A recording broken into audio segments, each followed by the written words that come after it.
Hello everyone. Today we will be discussing about introduction to deep learning. When we have machine learning, why do we need deep learning? That is, we look at the various limitations of machine learning. Now, the first limitation is high dimensionality of the data. Now, the data that is now generated is huge in size. So we have very large number of input and output. So due to that, machine learning algorithm fails. So they cannot deal with the high dimensionality of the data. You can say data with a large number of input and outputs.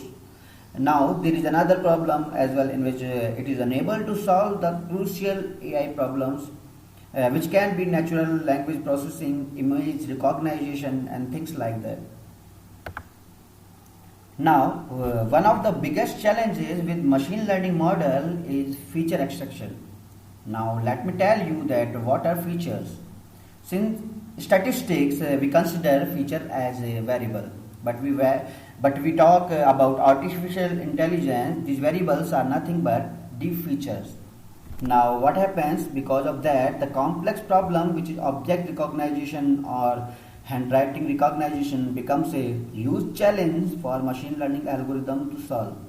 Now let me give you an example of this feature extraction. Suppose if you want to predict that whether there will be a match today or not, so it depends on various features.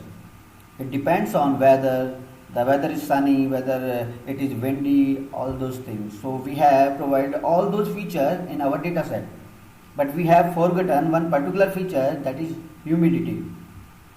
And our machine learning models are not too efficient that they will automatically generate that particular feature. So this is the one huge problem, or you can say limitation with machine learning. So we will move forward and understand our deep learning that solve these kind of problems. Now as you can see that the first line on this slide, which says that deep learning models are capable to focus on the right features by themselves, requiring little guidance from the program. So with the help of little guidance, what these deep learning models can do, they can generate the feature on which the outcome will depends on.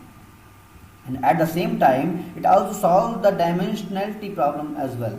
If you have any large number of input and output, you can make use of deep learning algorithm. Now what exactly is deep learning?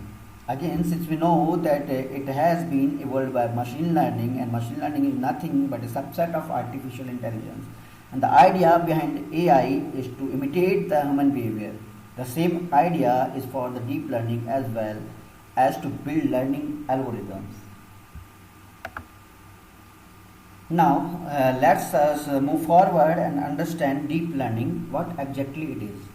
Now the deep learning is implemented with the help of neural networks, and the idea, the motivation behind the networks are nothing but neurons. What are neurons? These are nothing but your brain cells. Now here a diagram of neurons. So we have dendrites here which are used to provide input to our neurons. As you can see, if we have multiple dendrites, then many inputs will be provided to our neuron. Now this is called cell body, and inside the cell body we have a nucleus which performs some functions. After that, that output will travel to axon, and it will go towards the axon terminals, and then this neuron will fire the output towards the next neuron. Now the studies tell us that the next neuron, now you can see the two neurons are never connected to each other.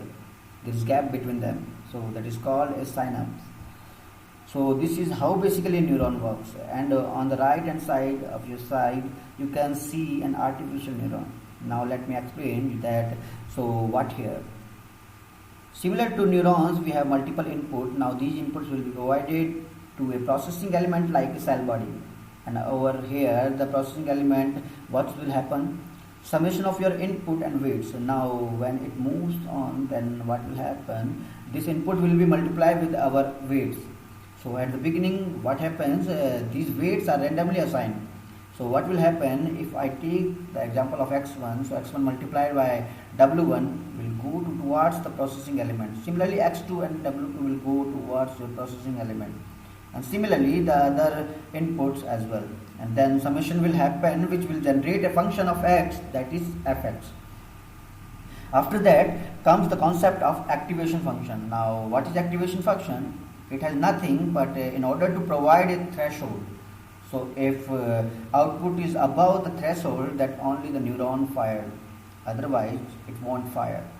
So you can use the step function as an activation function, or you can even use a sigmoid function as your activation function. So this is now an artificial neuron and look like. So a neural network can be multiple neurons which are connected to each other will form an artificial neural network, and this activation function can be a sigmoid function or a step function, that totally depends on your requirement. Now once it exceeds the threshold, it will fire. After that what will happen? It will take the output. Now if this output is not equal to the desired output, so these are the actual output and we know the real outputs. So we will compare both of that and we will find the difference between the actual output and the desired output on the basis of the difference. We are again going to update our weights, and this process will keep our repeating until we get the desired output as our actual output.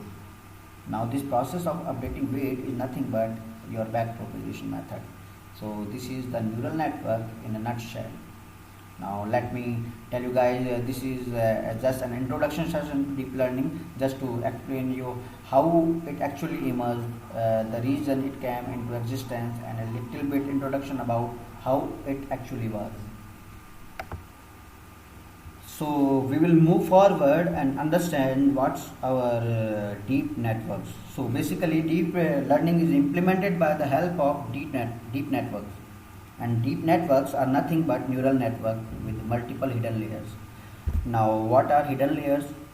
Let me explain that. So you have inputs that come here, and this will be your input layer. After that process happens and it should go to the next node, or you can say to the hidden layer node.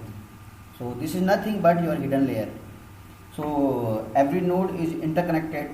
If you can notice, after that you have one more hidden layer where some function will happen, and as you can see that again these nodes are interconnected to each other. After this hidden layer 2 comes the output layer, and this output layer again we are going to take the output whether it is equal to the desired output or not. If it is not, we are again going to update the weights. So this is how deep that works look like. Now there can be multiple hidden layers, there can be hundreds of hidden layers as well, but when we talk about machine learning, that was not the case. We were not able to process multiple hidden layers. When we talk about machine learning, so because of deep learning we have multiple hidden layers at once. So this is the one example of deep learning where what happens, we have images here, we provide these, add all the data to the first layer, to the input layer. Then what happens, these input layers will determine the patterns of local contrast, which means that it will differentiate it on the basis of colors and luminosity and all those things. And after that in the following layer what will happen, it will determine the face features. It will fixate those face features, so it will from nose, eyes, ears, all those things. Then what will happen, it will accumulate correct features for the correct face, and you can say that in fixing those features on the correct face template, so it is actually determine the face here as you can see it or whatever, and then it will be sent to the output. Now basically you can add more hidden layers to solve more complex problem. For example, if I want to find out a particular kind of a face, for example a face which has large number of eyes, or which has light complexion, so I can do that by adding more hidden layers, and I can increase the complexity also at the same time. If I want to find the Vegemite contains a dog, so for that also I can add one more hidden layer. So by increasing hidden layers we are able to solve more and more complex problems. So this is just a general overview of how a deep network look like. Now I will give you some applications of deep learning. So here is application of deep learning. Now it can be used in self-driving cars. So you must have heard about self-driving cars. So what happens? It captures the image around it. It would process that huge amount of data, and then it will decide what action to take left, right, should it stop. So accordingly, it will decide what action to take, and that will reduce the amount of accidents that happens every year. Then when we talk about the voice control assistants, I am pretty sure you must have heard about Siri. All the iPhone users know about Siri, right? So you can tell Siri whatever you want to do it. It will search for you and display for you. Then when we talk about automatic image caption generation, so what happens in this, whatever image that you upload, the algorithm is in such a way that will generate the caption accordingly. So for example, if you have say blue colored eye, it will display blue color eye caption at the bottom of it. Now when I talk about automatic machine translation, so we can convert the English language into Spanish, similarly Spanish to French. So basically automatic machine translation, you can convert one language to another language with the help of deep learning. That's all for today. Thank you so much.